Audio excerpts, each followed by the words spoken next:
Olá, boa tarde, Andréia, boa tarde a todos.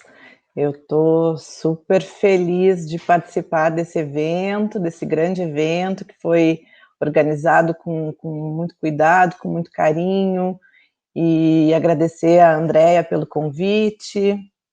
Fico muito honrada e contente com a possibilidade de compartilhar o que eu venho aprendendo, estudando e colocando em prática também com as pessoas que eu convivo, que eu acompanho, seja nos atendimentos, seja em alguma ajuda que me pedem ou em algum contato que a gente tem. Então, eu quero dizer que eu me considero aprendente, né, e, e percebo assim com cada indivíduo um universo que é único e que nos traz assim grandes reflexões acerca da importância também da comunicação, da importância da tecnologia, né? E é disso que a gente vai falar hoje. Então, também gostaria de agradecer muito ao Michael Maturano por ter enviado o depoimento dele, né?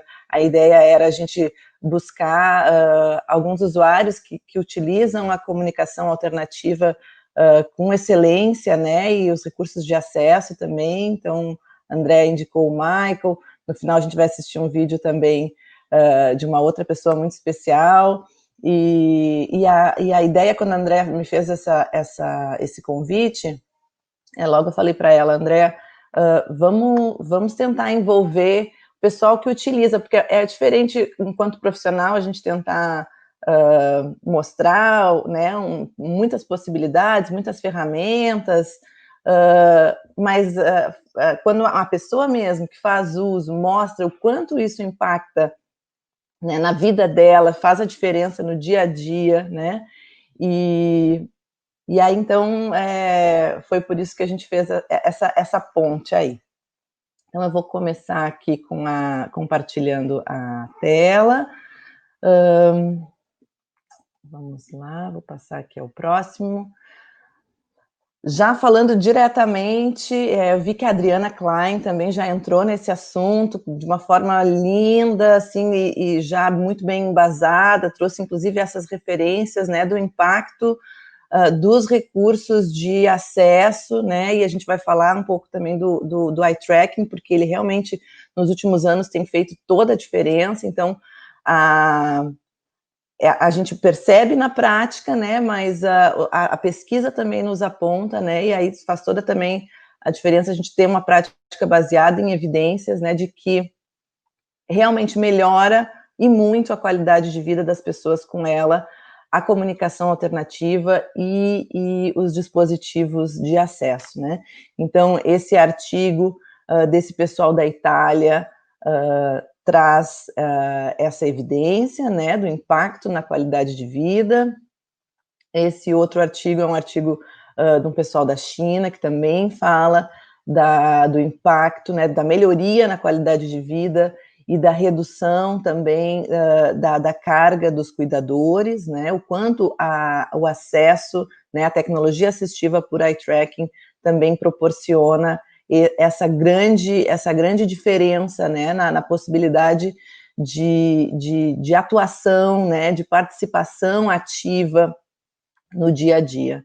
Então, isso também está muito linkado com essa minha trajetória de terapeuta ocupacional, né, de a gente perceber o quanto esses recursos, essas estratégias, essas práticas, elas impactam a participação e autonomia das pessoas com algum tipo de deficiência e incapacidade, que isso tem a ver com o conceito, né, e aí eu trago aqui o conceito de tecnologia assistiva. Acho que a maioria das pessoas, talvez profissionais da área, já conhecem, mas quem está assistindo, a gente sabe que tem um grupo diverso, então não custa a gente lembrar, é um conceito bem amplo, né, é considerada uma área do conhecimento. Esse conceito brasileiro, ele já vem desde 2007, né, que foi organizado por um comitê. Inicialmente, a área se chamava mais de ajudas técnicas, né, Então, ela é uma área interdisciplinar, envolve os recursos, os produtos, as metodologias, e o objetivo é promover funcionalidade, né? E essa funcionalidade tem a ver com atividade, com participação, né? E para promover autonomia, independência, qualidade de vida e inclusão social. É um conceito amplo e dentro dele ele vem para englobar, né, um termo que a gente chama de termo guarda-chuva. Então ele engloba várias subcategorias, né, categorias que a gente pode organizar assim, muitas vezes elas estão mescladas, né.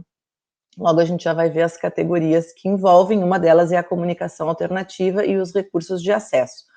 Lá na Lei Brasileira de Inclusão, a gente também encontra a definição de tecnologia assistiva, eles trazem novamente ajuda técnica, né, e também garante às pessoas com deficiência ou com alguma incapacidade o acesso a esse ferramental todo envolvendo recursos e serviços, tá?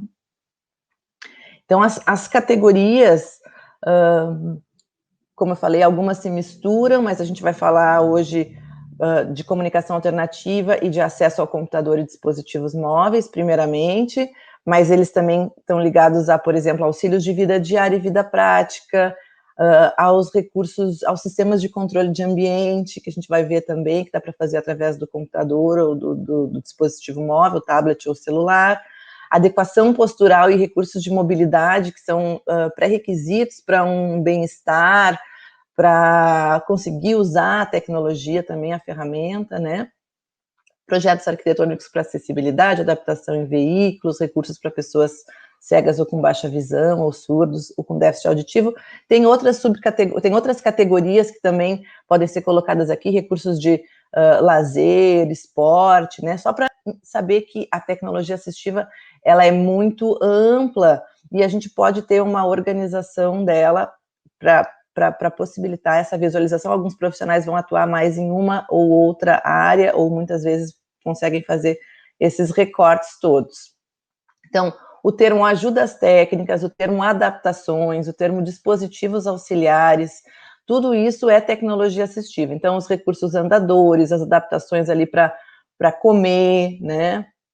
Talheres adaptados, recursos para favorecer a higiene ou a transferência, tudo isso está dentro do rol da tecnologia assistiva, né? Aqui eu trago algumas imagens também para mostrar recursos muito simples, né?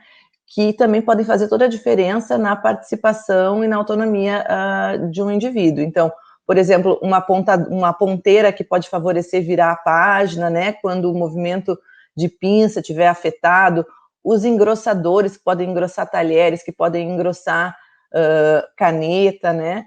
Numa das oficinas que eu participei da Arela, um dos associados, né, que estava participando, experimentou um engrossador e conseguiu escrever com o engrossador e fez toda a diferença na vida dele, ele ficou super impactado, assim, ele não tinha pensado. Então, às vezes é algo muito simples que vai favorecer a participação, mas a gente precisa conhecer, né, tudo isso, todas essas possibilidades e, de alguma forma, também viabilizar a experimentação, né.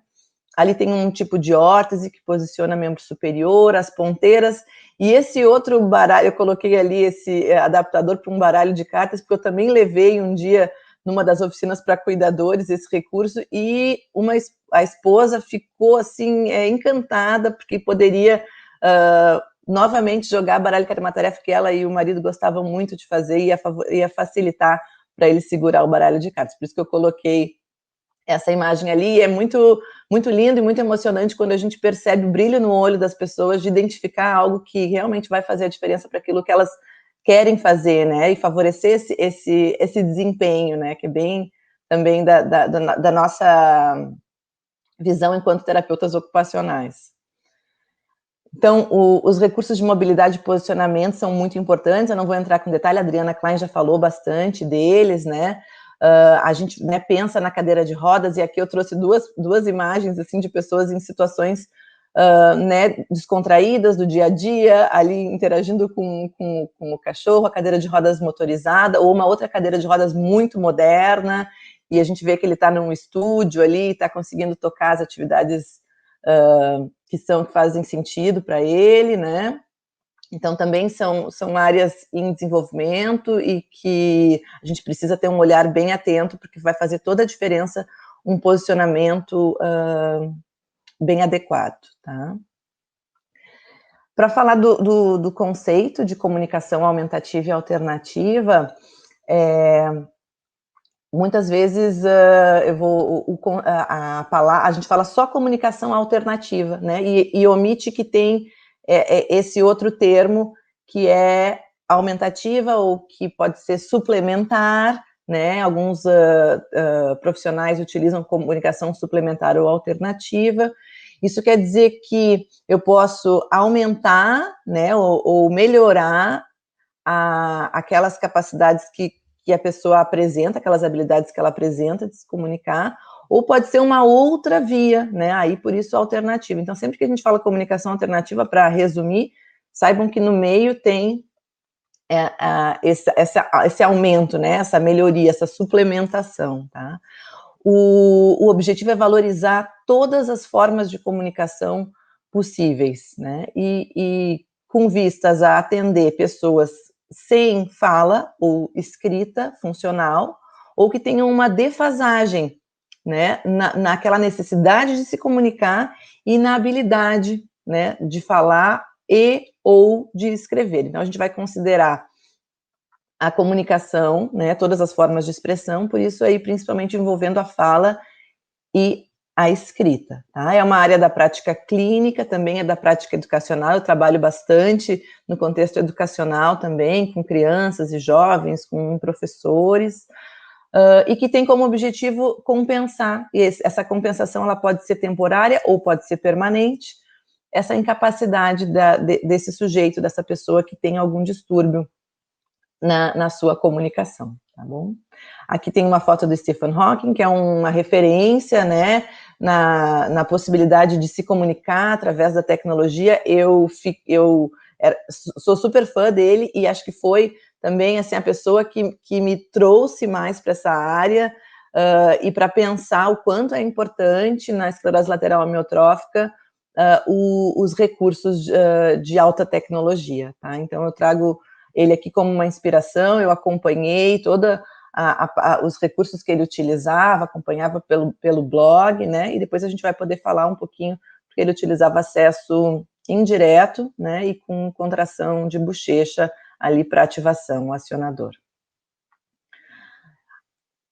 Esse é um artigo que já tem algum tempinho, fala de tendências na comunicação alternativa para indivíduos com esclerose lateral amiotrófica, fala dos recursos de baixa e de alta tecnologia em diferentes estágios da implementação da comunicação alternativa. Então, nos estágios iniciais, a tendência é usar a comunicação alternativa não assistida, ou seja, sem nenhum recurso, e a gente vai logo ver o que isso quer dizer. Depois, os recursos de baixa tecnologia, depois, os recursos de alta tecnologia e por fim, perceber que é importante ambos, os recursos de alta e de baixa tecnologia para a comunicação alternativa. Tá? Então, um sistema de comunicação alternativa, ele é composto de recursos, de técnicas, de estratégias, né? E precisa pensar em quais são as potencialidades, quais são as habilidades que esse usuário tem. É ele que é o protagonista da história dele, então é ele que vai fazer a escolha de quais são as ferramentas que ele necessita e que ele se identifique, que ele quer usar. E esse sistema ele precisa ser bem projetado, precisa ser flexível. Alguns usuários conseguem fazer isso de forma mais autônoma, outros precisam de uma ajuda um pouco maior, tá? Porque por isso a gente vai sempre considerar essa questão das habilidades. Então, as formas de comunicação alternativa não assistidas envolvem os gestos, né? Como eu falei, inicialmente a pessoa recorre a gestos, a sinais manuais, às expressões faciais, algumas vocalizações, o que ela consegue vocalizar, a linguagem corporal, tudo isso é não assistido. E a assistida envolve a baixa tecnologia, que pode ser por meio de fotos, de objetos, de fotografia, da escrita, as pranchas, né? Logo a gente vai ver alguns exemplos. E na alta tecnologia tem os dispositivos geradores de fala, que a gente pode pensar, então, na voz gravada ou na voz sintetizada. Existem dispositivos vocalizadores, tem muitas alternativas em software e aplicativos, né, e a gente vai ver que também tem muitas opções de recursos de acesso alternativas em mouse, né, e teclado para escrita. Então, nas técnicas de acesso, a gente vai ter o acesso direto na baixa tecnologia, que é o acesso preferido, quando ele for possível, que a gente logo vai pensar que a pessoa vai conseguir apontar com o dedo uma palavra, uma frase ou um símbolo lá na prancha. Nem sempre vai ser possível com a mão, a gente às vezes pode pensar numa outra parte do corpo, ou numa ponteira, né, tem ponteiras para a cabeça, tem ponteiras para a mão, tem ponteiras para a boca, tem ponteiras de luz. E o acesso indireto na baixa tecnologia requer somente um sinal desse usuário, que pode ser um movimento de cabeça, pode ser um piscar de olhos, uma batida de pé, enfim, qualquer movimento controlado. E o parceiro de comunicação é que vai conduzir nessa prancha, né, e aí ele vai ter uma estratégia que pode ser por grupo, por linha, né, por coluna, e à medida que a pessoa dá o sinal, é onde está sendo feita a escolha, né? Então, é uma varredura auxiliada pelo parceiro de comunicação. Isso a gente está falando de baixa tecnologia. A gente vai ver que é parecido quando a gente fala de alta tecnologia também. Daqui a pouquinho a gente já vai falar. Aqui é um exemplo de prancha, de uma prancha já pronta, né, impressa. Essa prancha a gente percebe que ela é mais utilizada para um contexto hospitalar e para falar da saúde, mas ela também tem uma pranchinha alfabética, né, diz ali o que eu sinto, o que eu quero. Nós nos baseamos nesse tipo de prancha que a princípio não tinha disponível em português, para elaborar agora, nesse contexto do Covid-19, umas pranchas hospitalares impressas nesse projeto que eu faço parte, junto da URGS, né, com o Eduardo Cardoso, que é do Grupo com Acesso, coordenador do Grupo com Acesso. Então, nós também enviamos para a Arela recebeu essas pranchas impressas, né, com um vocabulário de contexto hospitalar, que um lado, né, envolve necessidades, envolve expressar anseios com apoio de pictogramas, e do outro lado, tem uma, está aqui no meu colo até, né, então de um lado a gente tem aqui pictogramas e categorias, já tem duas versões, e do outro lado a gente tem o alfabeto, e também tem aqui uma escala de dor e corpo, né, e elaboramos um material instrucional também para ensinar a utilizar essa ferramenta. E vocês encontram esse material lá no site da URGS, colocar urgs.br/com-acesso, pranchas hospitalares, podem baixar. Esse material foi enviado para praticamente a maioria dos hospitais no estado, e em outros estados também fizeram parcerias, imprimiram, Minas Gerais enviou. Então, isso foi de certa forma, um disparador, assim, do conhecimento da comunicação alternativa nos contextos hospitalares, que é algo que, às vezes, é muito simples, mas que é pouco difundido, tá? Aqui é uma outra forma de acesso que a gente chama de eye gaze, em baixa tecnologia. Nós estamos com material praticamente pronto aqui para lançar, baseados também no material que chama Speakbook, que logo eu vou mostrar, aonde o usuário fica do outro lado de uma janela, né, que a gente pode estar recortada aqui numa folha, né, aqui estou mostrando aqui a folha com a janelinha, e o parceiro vai perceber para onde que ele está olhando. Esse material eu levei em uma oficina que nós participamos lá junto com a Arela, e o Ademir, né, que também é um associado da Arela, ficou muito empolgado. Depois eu passei o caderno para ele voluntariamente imprimiu mais pranchas, distribuiu, daí numa outra ocasião que nós nos encontramos novamente. Então, é um material em baixa tecnologia. Ele mesmo, sendo usuário de alta tecnologia e de acesso ocular, percebeu que poderia ser um recurso bem legal. Aqui está o Speakbook, da onde nós nos baseamos para a construção desse material, dessas pranchas de eye gaze, né? Nós já estamos com uma versão inicial dela, mas ainda tem algumas coisas para melhorar ali, para corrigir, para lançar gratuitamente para qualquer pessoa baixar, tá? Aqui tem um outro dispositivo de eye gaze, que é uma prancha em acrílico com um alfabeto, exige 2 passos aqui para comunicação, sempre, para escolher as letras. Tem um sistema muito parecido, que eu também tenho aqui, que é o Fari Tablet, que também foi desenvolvido por uma pessoa com ela, e ele disponibiliza esse recurso para venda, né?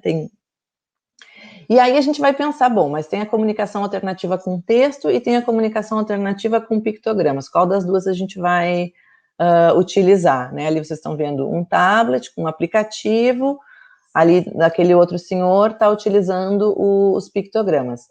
O texto, a gente vai pensar para usuários que são alfabetizados, né, e que têm essa capacidade cognitiva preservada.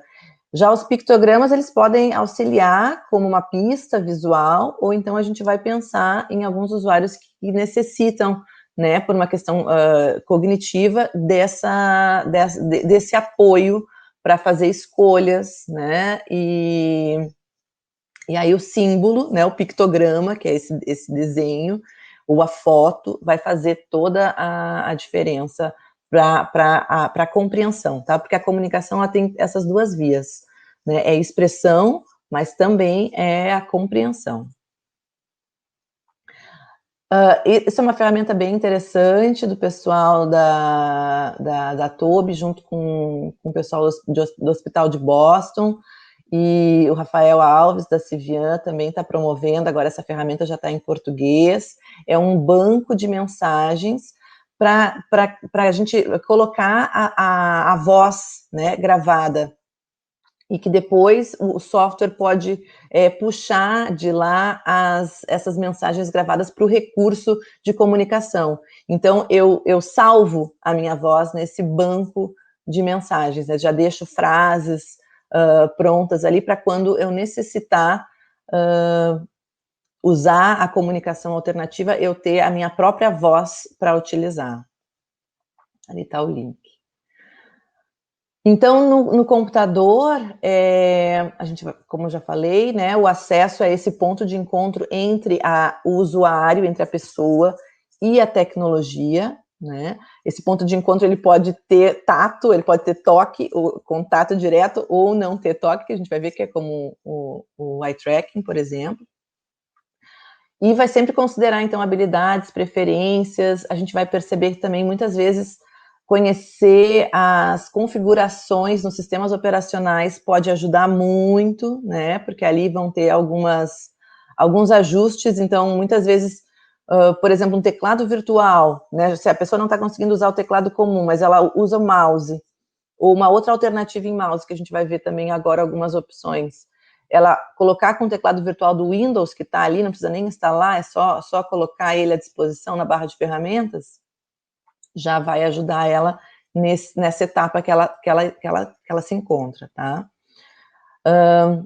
Considerando, então, sempre importante posicionamento, as adaptações físicas ou órteses, né, o ajuste aonde que esse recurso está em relação à pessoa, né? E ali, tela de toque, as alternativas, tela de toque, mouse trackball, a gente vai ver o que é, ou mouse com joystick, ou mouse com movimento de cabeça, ou o acesso ocular, né? Os acionadores, a gente, né, que são botões, ou que pode ser o acionador do piscar, que é esse da Tix. Então, nesse processo de acesso, a primeira coisa que a gente tem que pensar é que a pessoa, ela tem que ter uma intenção funcional. O que ela gostaria de fazer, né? E tem que ter isso organizado. Muitas vezes a gente vai, enquanto profissional, terapeuta, a gente vai precisar organizar isso junto com o usuário, porque às vezes ele está na frente da tecnologia top, mas ele não sabe o que ele faz primeiro. Então, a gente vai ter que ajudar ele a identificar o que tu gostaria de fazer, né? E mostrar para ele essa via de acesso, ensinar a via de acesso, né? A tecnologia vai processar esse sinal de acesso dele, e ele vai poder escolher se ele quer se comunicar, né? Então, a gente já vai ter na interface as pranchas de comunicação. Se ele quer fazer o controle de ambiente, ligar, desligar a televisão, ou as luzes, né, que são os mais comuns, ar-condicionado, por exemplo, ou se ele quer fazer um acesso ao computador para entrar na internet, para o lazer, para o trabalho, para, enfim, o que quiser, né? A gente tem um mundo de possibilidades quando a gente pensa em acesso ao computador e dispositivos móveis. Já falei do acesso direto e indireto, né? Mas a gente tem que ter ciente que o acesso indireto, a varredura vai precisar de mais de um passo, né? Então vai ter esse destaque visual ou esse destaque auditivo, né? Visual e ou auditivo na tela, e o usuário vai fazer a ação dele, que pode ser um piscar, que pode ser um movimento para fazer a seleção, tá? E não direcionar, por exemplo, o cursor, né, ou na tela de toque diretamente para o alvo onde ele quer chegar. Aqui um tablet com um apontador, né, uma caneta apontadora, mas com uma adaptação, a gente vê, né, para favorecer também esse posicionamento da mão do usuário para fazer o apontamento, né? Também algo muito simples, confeccionado com material, às vezes que a gente encontra em casa, né? Os TOs também gostam muito da gente de construir, de perceber com o usuário como é que ele está posicionado e favorecer essa ação, esse movimento, tá? Como eu falei, às vezes são ajustes, então explorem ali, a gente não vai ter tempo hoje, mas explorem ajustes de acessibilidade no Windows, né? Fica lá, ali na central de facilidade de acesso, em configurações. Tem o teclado virtual, tem o teclado numérico, que pode fazer função de mouse, e muitas vezes a gente vai encontrar a solução aqui, né? Nessas configurações, uma solução inicial, né? No iPad também tem, né, no sistema iOS, para quem utiliza. Também tem uma central de acessibilidade com muitas possibilidades de configuração. Inclusive, dá para acessar o iPad até com um movimento de cabeça, com a webcam. Isso dá para fazer com uma configuração que está prontinha lá, é só a gente localizar e ativar. E varredura, né, acesso indireto no iPad, isso está tudo ali. No sistema Android também tem varredura, também tem acesso indireto. Eu posso tocar em qualquer lugar da tela para fazer a seleção, né, e vai tendo essa varredura visual. Então, muitas vezes a chave do acesso vai estar numa configuração que já está lá no dispositivo que a pessoa tem, né, ou que um familiar tem, enfim, que é de fácil acesso. Alternativas em mouse, né, esse mouse vertical, eu acompanhei um senhor que utilizava porque tinha muita dificuldade na pronação, então a mão tinha uma tendência a ficar mais em supino, ele usava um mouse comercial, não é pensado em tecnologia assistiva. O mouse trackball também, que é esse mouse com uma esfera estacionária, né, até para evitar lesão, né, sempre que a gente pensa em acesso, a gente vai pensar na eficiência, né, em velocidade, menos fadiga, mais precisão, né, então localizar, identificar qual é a ferramenta que proporciona um acesso mais eficiente. Aqui, várias alternativas em mouse, né, mouse trackball, mouse joystick, mouse com botões, aquele outro mouse que fica na mão, que é utilizado muito para apresentação, mas que com um movimento de dedo, um polegar que se movimenta, a gente consegue fazer acesso. O teclado numérico, que a gente também pode configurar nas opções de acessibilidade para ter função de mouse. A webcam, que junto com o software, a gente pode utilizar para controlar o mouse com movimento de cabeça. Ali, a tela do celular pode virar um mouse também, né, junto e aí a gente instala no computador, junto, chama Remote Mouse, também é um recurso gratuito para funcionar ali. Os acionadores aí combinados com a estratégia de varredura, né, como eu falei antes, o Stephen Hawking, por exemplo, não utilizava acesso direto, utilizava varredura, né, e aí, muitas vezes, a gente vai pensar naquele único movimento controlado que a pessoa tem, né, ou se ela também tem um comprometimento visual importante, a gente vai pensar, bom, ela consegue, qual é a parte do corpo que se movimenta, né, então tem os botões acionadores, tem botões que exigem bem pouca força, né, no caso esse daqui, o microlight, outros de agarrar, outros de tocar, e esse dispositivo da Tix, que é o acionador de piscar, né, e que pode ser para contração de bochecha também, assim como o Stephen Hawking utilizava a contração de bochecha para fazer o clique, né, o acionamento. A gente vai precisar parear com um software de varredura, né, ou, por exemplo, um teclado virtual que tem a opção de varredura, né, o teclado virtual do Windows tem varredura, não é tão interessante, mas quebra um galho, né, também tem predição de palavras, que favorece a escrita. Aqui está o Telepatix, que é uma ferramenta fantástica, gratuita, acho que no final o Adriano Assis vai falar também, né, dessa combinação, por exemplo, do Blinks, que é o acionador de piscar, com o Telepatix, que é um teclado virtual que tem a opção de varredura.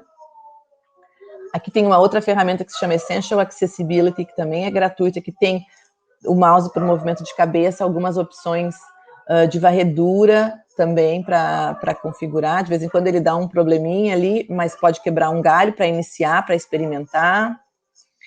O acesso por voz, naquelas pessoas que têm um comprometimento motor, mas permanecem com a voz, né, para controlar.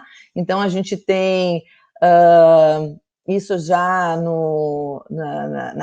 os assistentes virtuais, né, mas a gente e esse outro programa, Xulia, que também foi traduzido agora há pouco tempo para o português, mas também é possível operar os assistentes virtuais com voz sintetizada, tá? E cada vez mais a gente vai entrar nesse universo agora dos assistentes virtuais. Essa tecnologia já está cada vez mais se tornando próxima da gente, né? Antes era coisa de filme, mas agora a gente já está vivenciando essa etapa. Aliás, a tecnologia assistiva toda parecia ser dessa área de acesso, parecia ser de outro mundo, mas não é de outro mundo, está bem pertinho da gente, e eu tento desmistificar essa ideia de que às vezes é algo que a gente não vai alcançar, ou que é muito caro, que, né, a gente tem que pensar que é possível, e a primeira coisa que a gente precisa ter é o acesso à informação, né.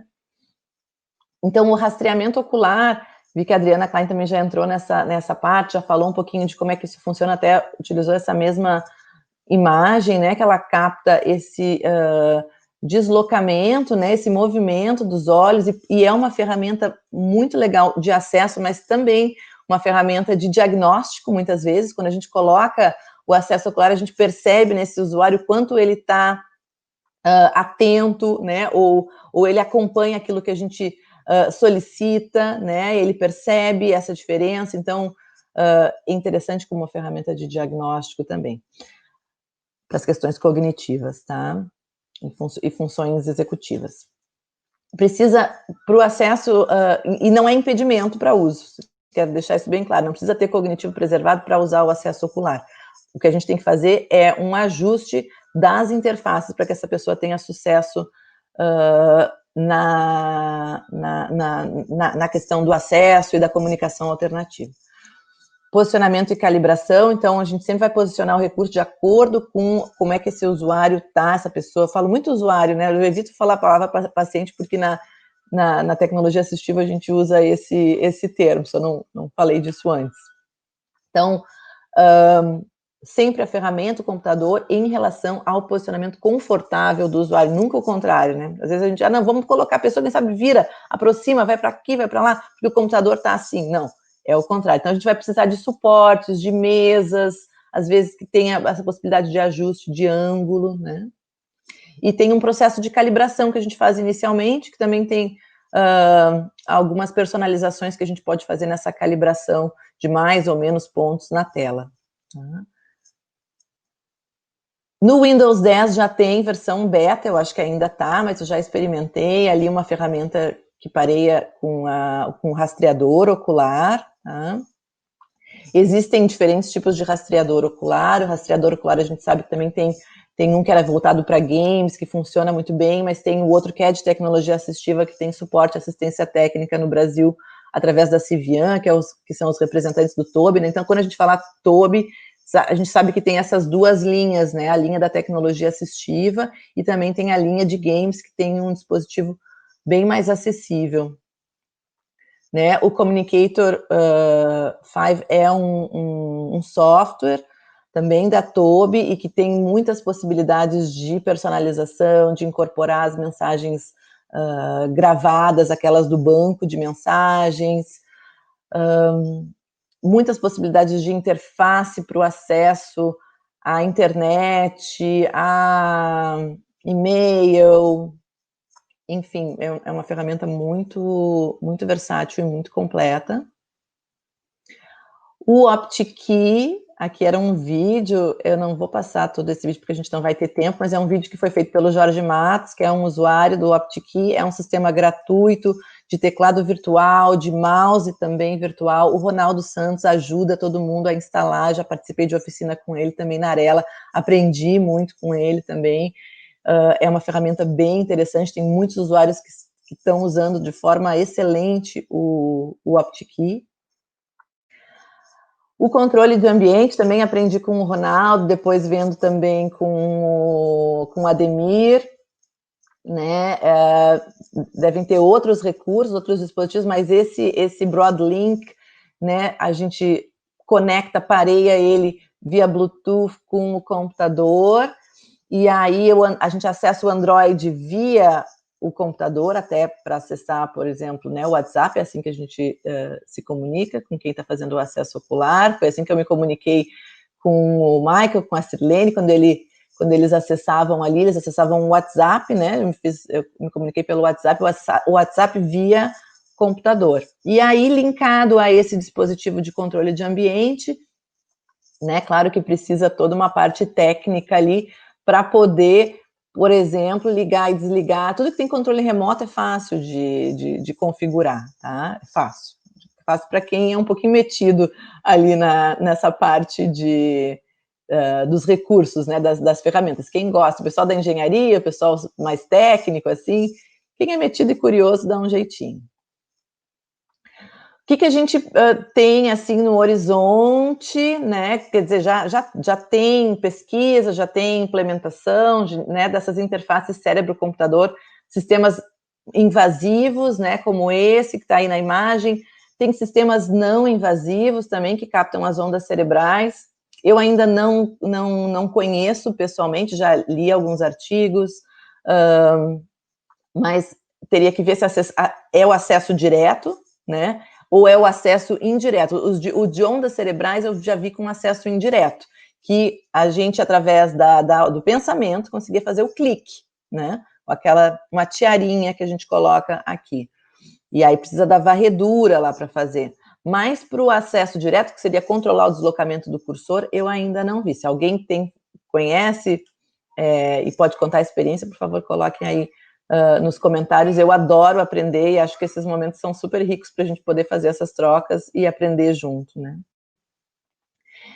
Então, aqui, que eu falei, o que vem no horizonte, o que eu vislumbro, assim? É claro, eu vislumbro que a gente encontre uma solução definitiva, uma cura para a esclerose lateral amiotrófica, que é, enfim, muito complicada, percebo, né, assim, o quanto é desafiador para quem vivencia, para as famílias. Então, que esses recursos, que toda essa ferramenta que a gente desenvolveu a princípio, né, os desenvolvedores fizeram para a tecnologia assistiva, como, por exemplo, voz sintetizada, foi desenvolvida primeiro para os cegos, né, e depois ela é hoje uma ferramenta que todo mundo utiliza no celular, por exemplo, quando a gente utiliza o Google Maps, né, todo mundo já está familiarizado, antes também ninguém conhecia.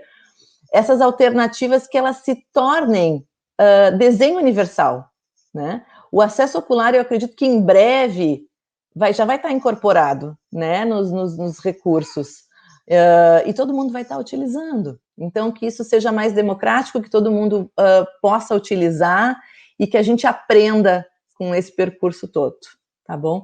Eu quero agradecer novamente a oportunidade, me coloco à disposição, tem meu e-mail, não sou muito ativa no Facebook e no Instagram, mas de vez em quando eu posto alguma coisa por lá e também consigo interagir, né? Às vezes, com bebê a gente consegue, né? Tem um bebê de 1 ano, a gente consegue mais ou menos dar uma olhada ali. Gostaria até de ser um pouco mais ativa, mas é difícil conciliar tudo. E quero finalizar com chave de ouro, mostrando o vídeo da Sirlene, acho que ela deve estar acompanhando por aqui também, e ela me passou esse vídeo, ficou lindo, emocionante, inspirador, e quero agradecer muito a ela novamente por ter feito esse vídeo e compartilhado com a gente. Então, acho que o Guilherme agora vai compartilhar o vídeo da Sirlene, né?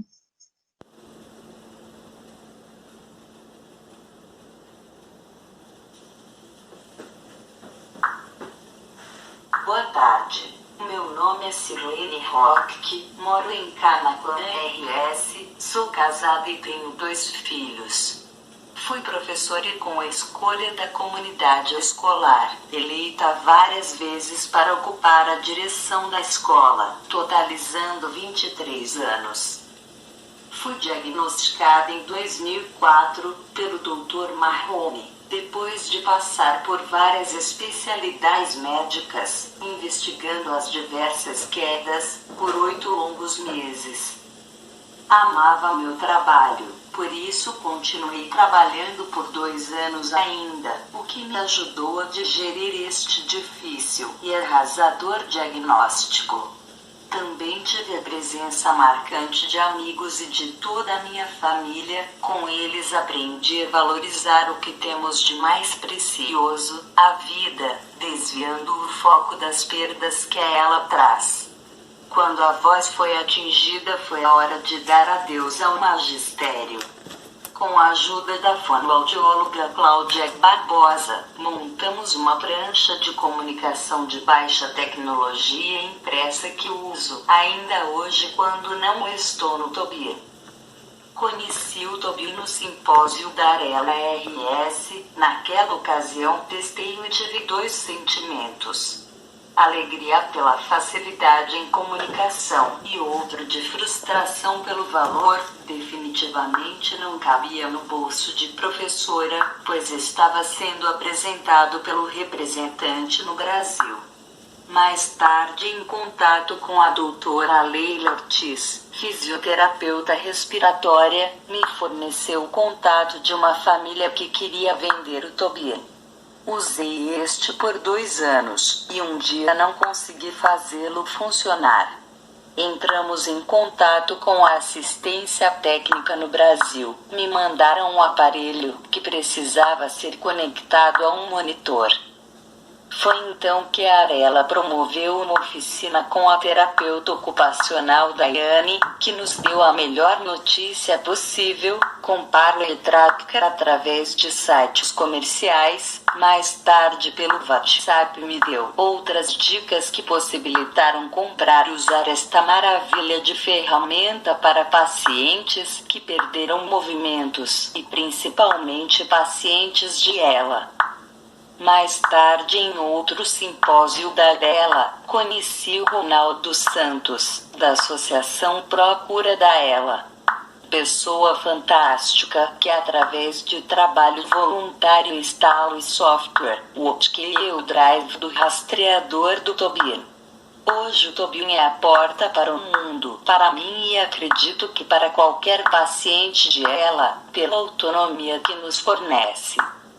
Com ele mantenho contato com as pessoas através das redes sociais, faço o orçamento doméstico mensal, pago contas, participo do planejamento do departamento feminino da igreja, auxilio conhecidos em trabalhos acadêmicos que sejam pertinentes à área em que atuei, enfim, como diz uma das técnicas querida, tenho uma vida quase normal.